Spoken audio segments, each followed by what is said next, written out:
Please support this channel by giving this video a thumbs up, click the subscribe button, and turn on alerts for more videos like this one. Today we are going to review how to create checkboxes in Excel by using form controls. This can be a very useful tool, especially when you're working on different checklists and building those out in Excel. So let's get started. So I've created a sample worksheet, and what we have is sales rep, hiring date, department. Then we have hiring package, email setup, and cell phone.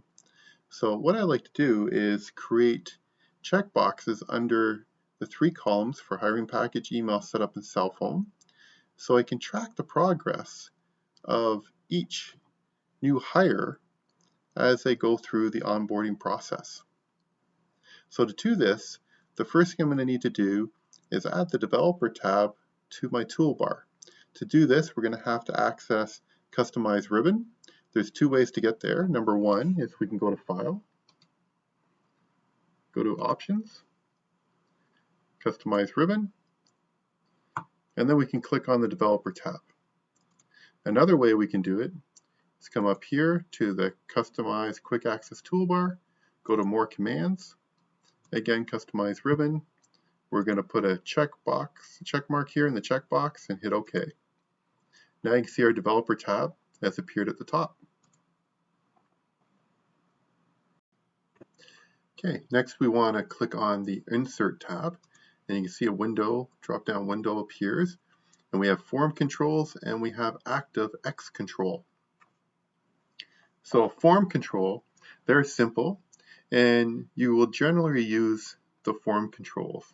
The Active X Controls allows for more flexible design, and it should only be used really when you can't get away with using a basic form control. Today we're going to use a basic form control, and we are going to click on the checkbox, and then you're going to need to select the position you want it in. Go like this. Now you can see here it didn't align exactly with my table the way I want.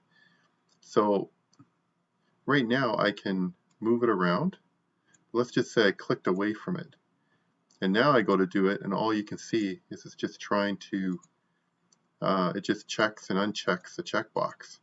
So to get in a position where you can move it around, you would just left click. And now you can drag it anywhere you want. So I'm going to move it up here.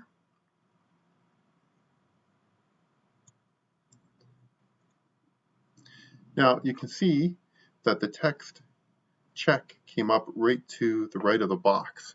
This is just automatic text that comes up. Sometimes you would want text beside your box to label it. Other times you may want to just remove it. All you need to do is right click, go to Edit Text, and now you can see the cursor came up here, and I can move that. And you can see that right now it's cut it off from the screen. So what I want to do is just drag this over, make my box a little bigger, and you can see now that you can read the whole label checkbox 3. Let's right click on it, edit text again, and now I can move it.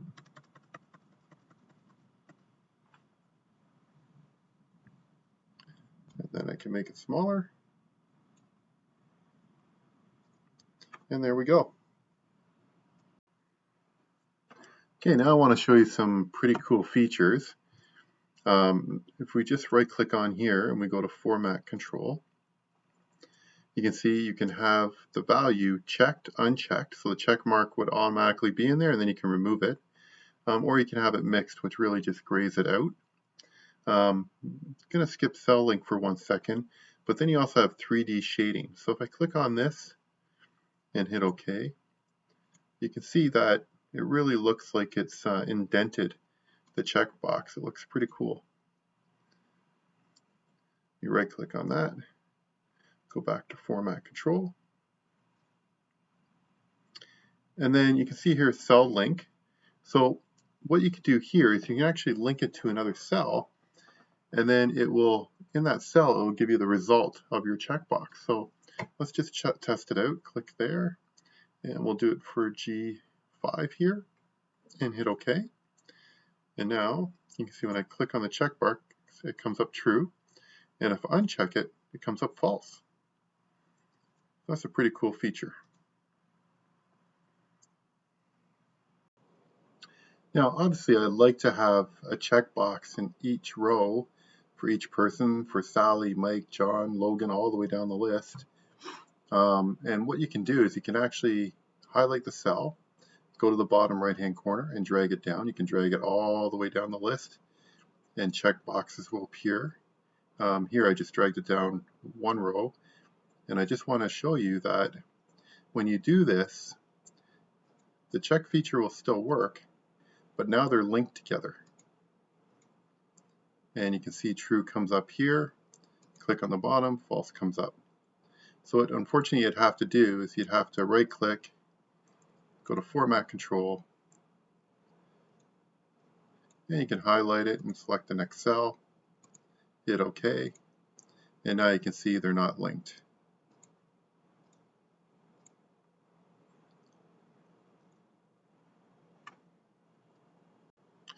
Now, if you didn't have it linked to a cell, so I'm just going to highlight here, go back to format control, I'm going to remove it. And now you can see when I check it, nothing happens. So I can actually delete this as well.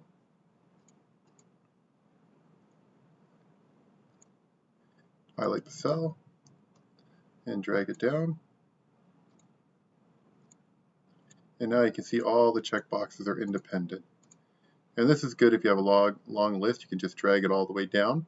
But unfortunately, if you're going to want to use it where it's tied to a cell, you're going to have to go into each one and select the cell that you want it linked to. So I'll give you an example. Come here, I'll go down 3, and again these are linked. So if I highlight this one, format control, select my cell, hit OK.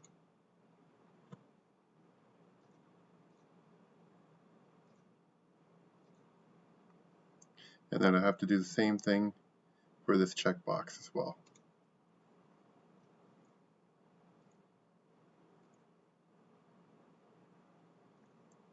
Now you can see that they're all separated.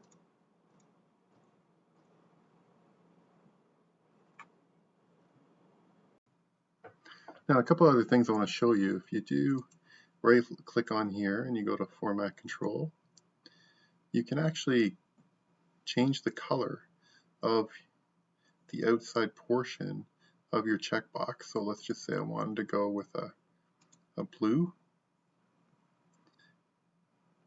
and then the line color, I want to go with a light blue. See that filled out. You can also change it up.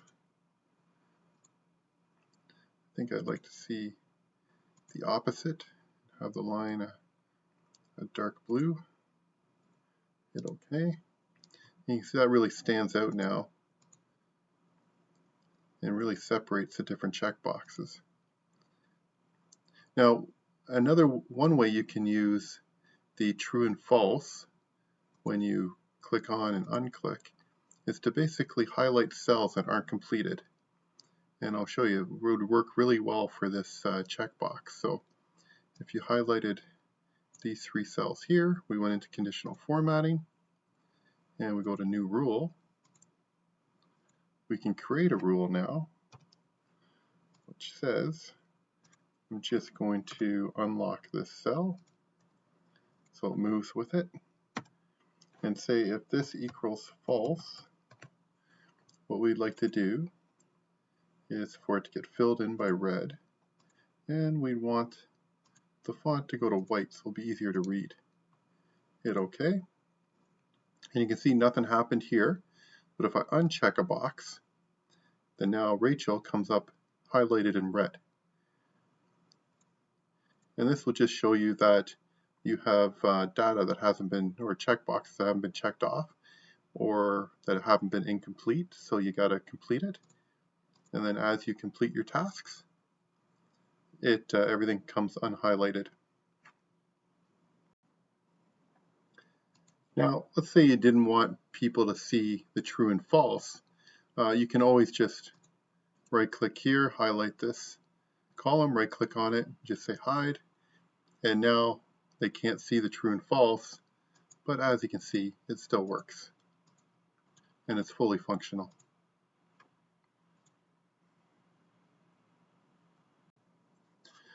Okay, another thing we can do is, let me just unhide this column here.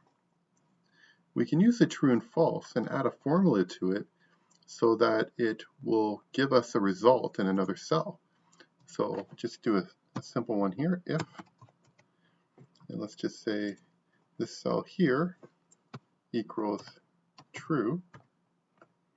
I want it to give me a result of 10, and if not, it should be 0. So you can see here it's 10, and again, I can just keep changing it up. Now when you do this, the good news is you don't have to retype in your formula each time. You can actually drag it down, and it will carry it right down for you. And again, if you just want to hide the true and false, and just have the results, then this will really help you out. I hope you enjoyed this video. I will be creating more videos on form controls and reviewing some more advanced features. I'll also be announcing some giveaways very shortly in some future videos. And I'll be looking to do something when we get to 100 subscribers. So to qualify for these giveaways, guys, all you need to do is hit the subscribe button, turn on alerts, and leave a comment related to this video or a request on something you'd like to learn in Excel, and I'll do my best to add that into a future video. Again, please keep all comments positive and clean, and I'll talk to you soon.